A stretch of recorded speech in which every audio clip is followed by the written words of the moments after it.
¿Qué paralelismos existen entre el relato bíblico de Adán y Eva y la presuntamente antigua mitología griega? ¿Qué otro llamativo y archiconocido reflejo cristiano de esta historia podemos encontrar en el medievo? ¿Qué interesante y reveladora información nos ofrecen al respecto ciertas obras de arte tardomedievales y de siglos posteriores? Veámoslo, comenzamos.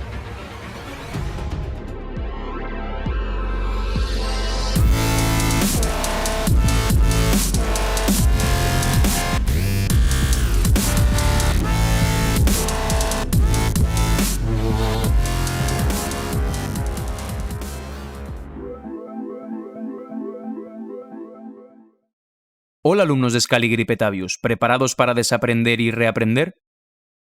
Antes de empezar os pido por favor que le deis like al vídeo y dejéis su comentario o emoji. Eso ayuda muchísimo a que YouTube lo posicione mejor y con ello pueda llegar a más gente. Hazlo. Hazlo.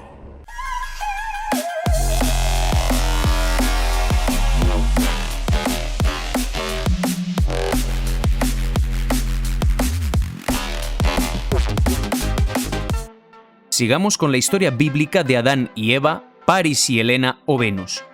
Para poder seguir el hilo de mi exposición, os aconsejo ver el vídeo anterior. Al parecer, otro antiguo doble más de este relato es la famosa historia de Perseo y Andrómeda.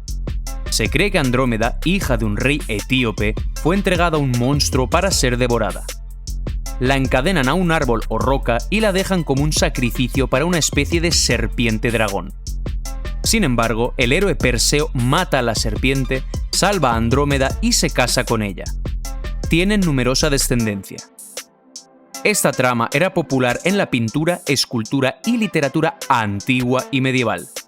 No obstante, según la Enciclopedia Soviética de Mitología de los años 80, los dramaturgos y poetas europeos empezaron a sentir especial atracción por este mito en los siglos XVI-XVIII. En el medievo, con los nombres de Perseo y Andrómeda fueron denominadas dos constelaciones. En todos los viejos mapas estelares figuran en forma de un hombre y una mujer. Hay similitud entre la historia de Perseo y Andrómeda y la historia bíblica de Adán y Eva y sus antiguos dobles griegos, Paris y Helena. Empecemos por el hecho de que los nombres de Perseo y Paris son prácticamente idénticos. De hecho, su esqueleto de consonantes es el mismo, PRS.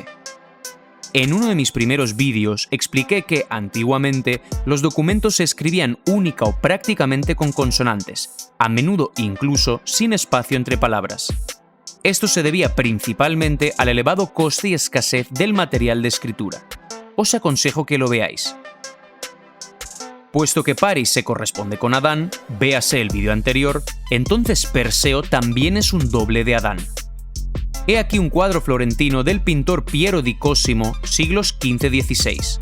Perseo liberando a Andrómeda. Vemos representados casi todos los elementos principales de la historia de Adán y Eva. A saber, 1. El héroe Perseo, doble de Paris, es decir, doble de Adán. 2. La mujer Andrómeda, atada a un árbol. La Eva bíblica también se representa junto a un árbol del que arranca una manzana. 3. Una peligrosa serpiente o dragón que ataca a Andrómeda, mientras que en la versión bíblica se trata de una serpiente que también se representa enrollada alrededor del árbol, junto a Eva. 4. La mujer Andrómeda está al borde de la muerte, siendo entregada como sacrificio a la serpiente. La bíblica Eva acaba, gracias a la serpiente, en una situación peligrosa. Por culpa de la serpiente cabrea a Dios y éste la expulsa del paraíso. Mientras que Helena, doble de Andrómeda y la diosa Venus, también arriesga su vida durante la guerra de Troya, y en ciertas versiones incluso muere. Este tema lo traté brevemente en uno de mis anteriores vídeos. 5. Según la Biblia, por el paraíso fluía un río. En la trama de Perseo y Andrómeda se subraya que los acontecimientos tienen lugar a orillas de un río o mar. La serpiente dragón que ataca a Andrómeda suele aparecer del agua. 6. Según la Biblia, de Adán y Eva desciende toda la humanidad, mientras que de Perseo y Andrómeda se dice que tuvieron numerosa descendencia. 7. El propio nombre de Andrómeda contiene la palabra griega andros, hombre. A su vez, Adán, que supuestamente proviene del hebreo y significa tierra, se usa como sinónimo de hombre. Se cree que Andrómeda proviene del griego y significa gobernante de los hombres, o la que reina sobre los hombres. El esqueleto de consonantes de Andrómeda es NDRMD. Al revés, el esqueleto pasa a ser DMRDN. ¿Por qué digo lo de al revés? Pues porque diferentes crónicas se escribían en distintas regiones y en diversas lenguas. En Oriente Próximo y Oriente Medio, por ejemplo, se escribía y se sigue escribiendo de derecha a izquierda, mientras que en Occidente lo hacemos al contrario. Y es que realmente no sabemos en qué idioma o alfabeto se escribió la historia original. Si además tenemos en cuenta que la vocalización antiguamente era arbitraria, véase el vídeo que ya he mencionado acerca de las consonantes, el esqueleto de consonantes DMRDN podría vocalizarse de la siguiente manera: Adama Rodñá, es decir, familia de Adán en ruso. What the fuck? No hay que olvidar que Eva, según la Biblia, fue creada a partir de la costilla de Adán, es decir, nació de él. Después se convierte en su mujer, es decir, en su pariente. Y vosotros me diréis, pero ¿y qué tiene que ver aquí el ruso? Muy buena pregunta. Bueno, a esto os respondo lo siguiente. Como ya he mostrado en más de una ocasión, y lo haré muchas más veces a lo largo de mis vídeos, es la lengua eslava la que permite descifrar muchísimos supuestos enigmas e incongruencias históricos. En la descripción os dejo el enlace de un vídeo en el que analizo, usando la lengua rusa, una parte del Apocalipsis que hace referencia a un número en concreto. Es algo bastante curioso. Os recomendaría que le echarais un vistazo. Evidentemente, todos estos juegos de palabras por sí solos no explican nada en absoluto, pero, en virtud de los resultados de los análisis matemático-estadísticos, adquieren cierta utilidad analítica. Si todavía no sabéis a qué métodos matemático-estadísticos me refiero, os aconsejo ver todos mis vídeos relacionados con este tema, cuyos enlaces os dejo en la descripción. He aquí otra representación más de Perseo y Andrómeda. Vemos todos los elementos ya mencionados del relato bíblico de Adán y Eva. Una mujer junto a una roca, sobre ella un árbol, a la derecha una serpiente saliendo del agua, arriba el héroe Perseo Paris. Probablemente otro doble de este relato sea San Jorge el Victorioso venciendo al dragón. Esta famosa imagen está representada en numerosas obras medievales. Por ejemplo, aquí tenéis un icono de Novgorod supuestamente del siglo XIV. Vemos de nuevo todos los elementos principales del relato. Una mujer princesa, junto a ella una serpiente que sale del agua. La vence Jorge. Cabe destacar que San Jorge siempre se representa como un jinete. De la misma manera, el antiguo Perseo siempre aparece con su famoso caballo alado Pegaso. ¡Dame tu fuerza, Pegaso!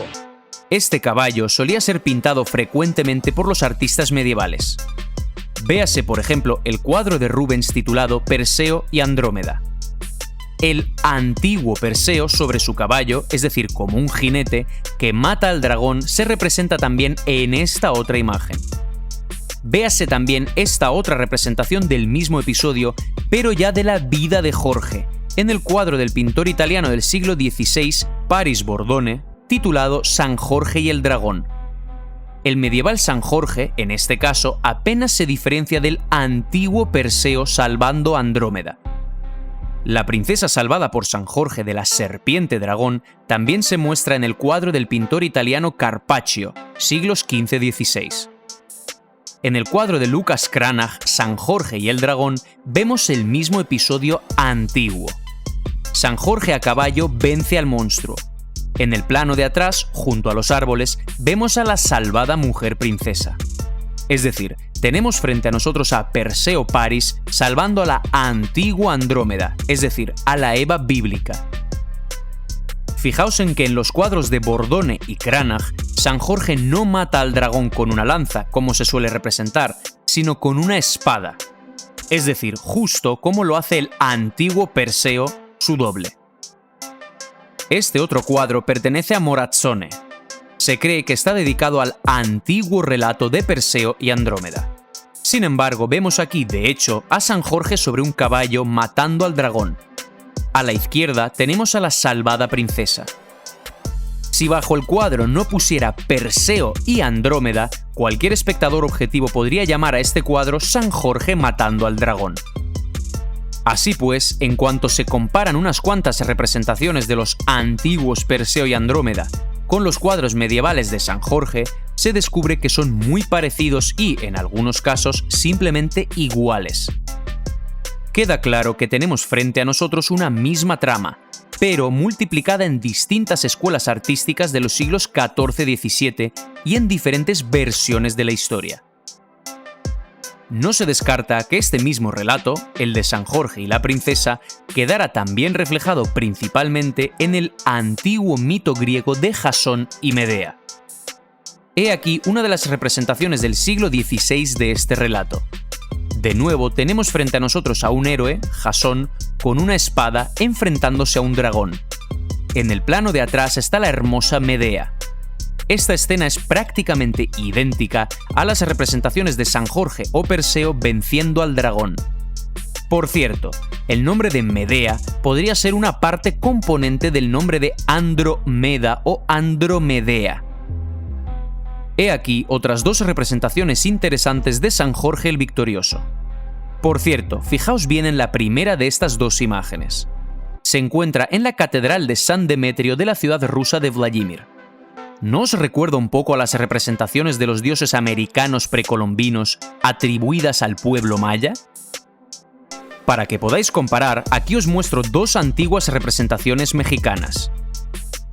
La primera muestra el perfil de un antiguo gobernante mexicano llamado Cambalum o Cambalam, en una losa de piedra en la ciudad de Palenque, México. La segunda, al gobernante mexicano de nombre Pacal, también en la ciudad de Palenque. A veces a esta escultura la llaman cabeza de guerrero joven.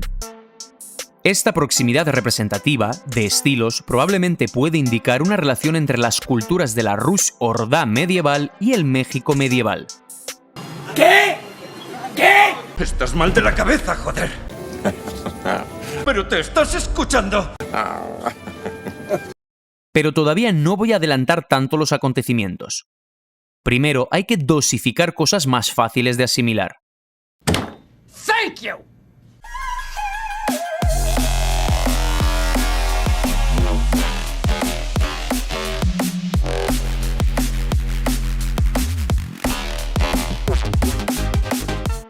Conclusión.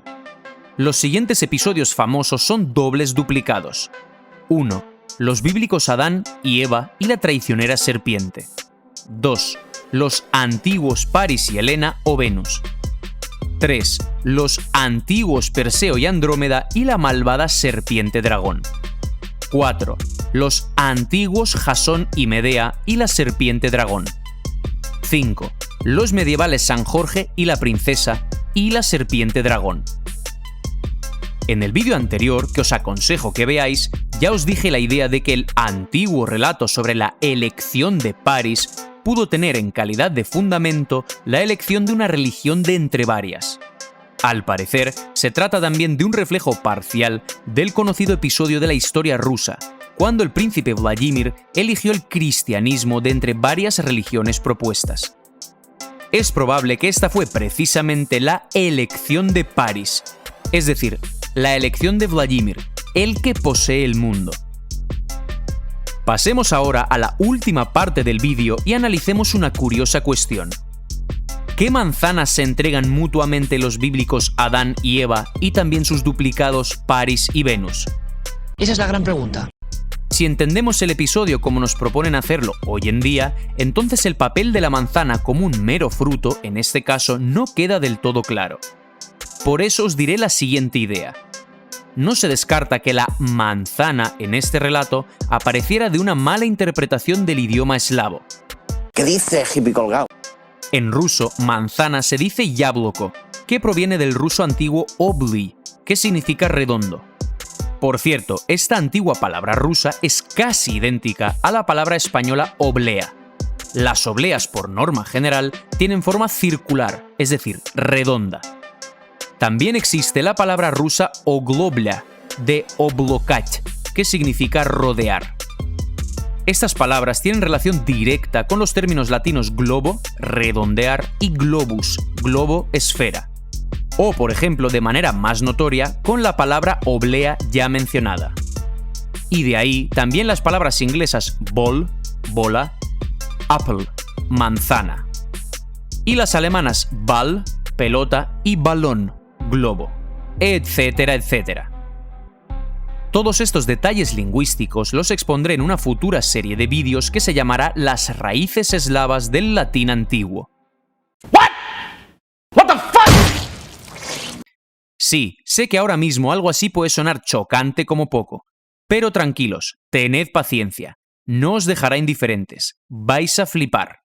¿Vas a flipar? ¡Palabra! Yo estoy flipando ahora mismo.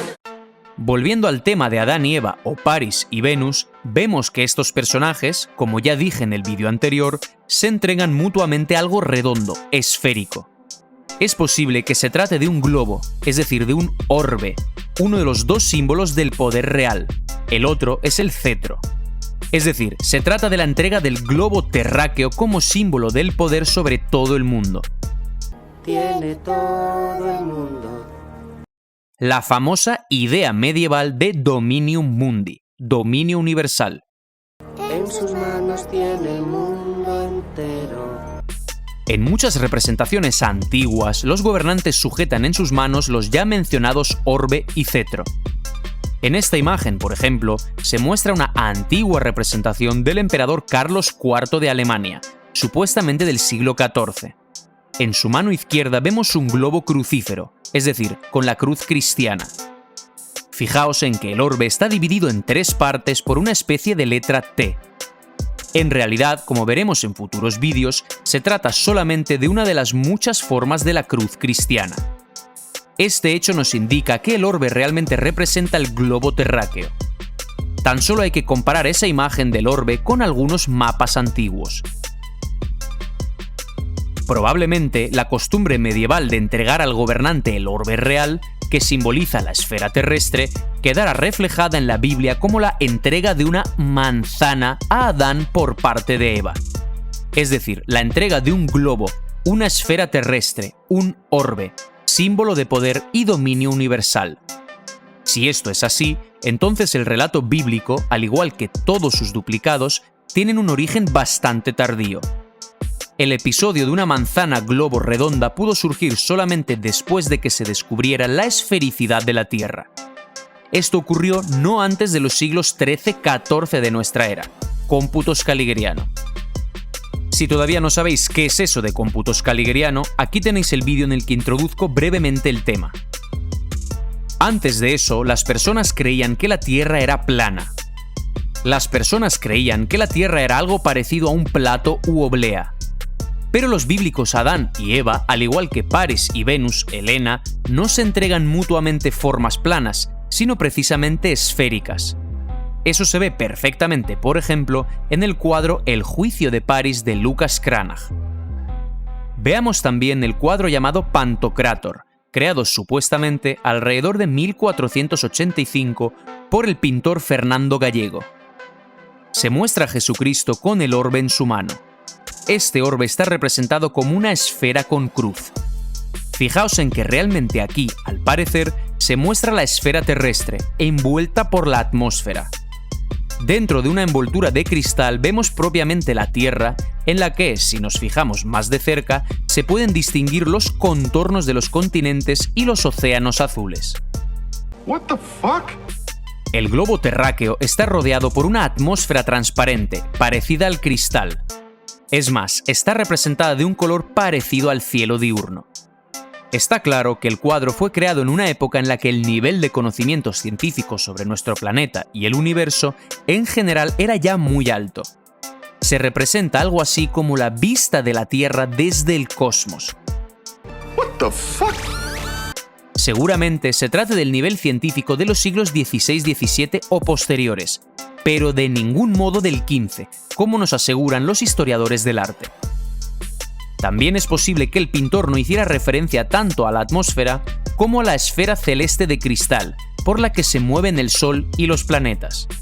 Las ideas de dicha esfera pervivieron hasta bien entrado el siglo XVII. Esto es, para los terraplanistas, su famosa cúpula o domo. La idea de la identificación del orbe real con el globo terráqueo se representa de una manera absolutamente evidente en el cuadro de Oronce Finé, supuestamente del año 1530. Cristo sujeta en su mano un orbe real en forma de globo terráqueo. Del polo norte se alza una cruz. No se descarta que el antiguo mito sobre las manzanas del jardín de las Hespérides sea también una variante del relato bíblico sobre la manzana paradisíaca de Adán y Eva. Y aquí detengo por ahora mi exposición. En el siguiente vídeo analizaremos cuestiones muy interesantes, tales como el conflicto fratricida entre Caín y Abel y el diluvio universal y Noé, entre otras muchas cosas. Es decir, seguiré exponiendo las correspondencias entre la presuntamente antigua historia bíblica y aquella que narran las crónicas seculares medievales. No os lo podéis perder. Por tanto, esto ha sido todo por hoy. Muchísimas gracias por vuestra atención. Nos vemos en el siguiente vídeo. Hasta la próxima, amigos.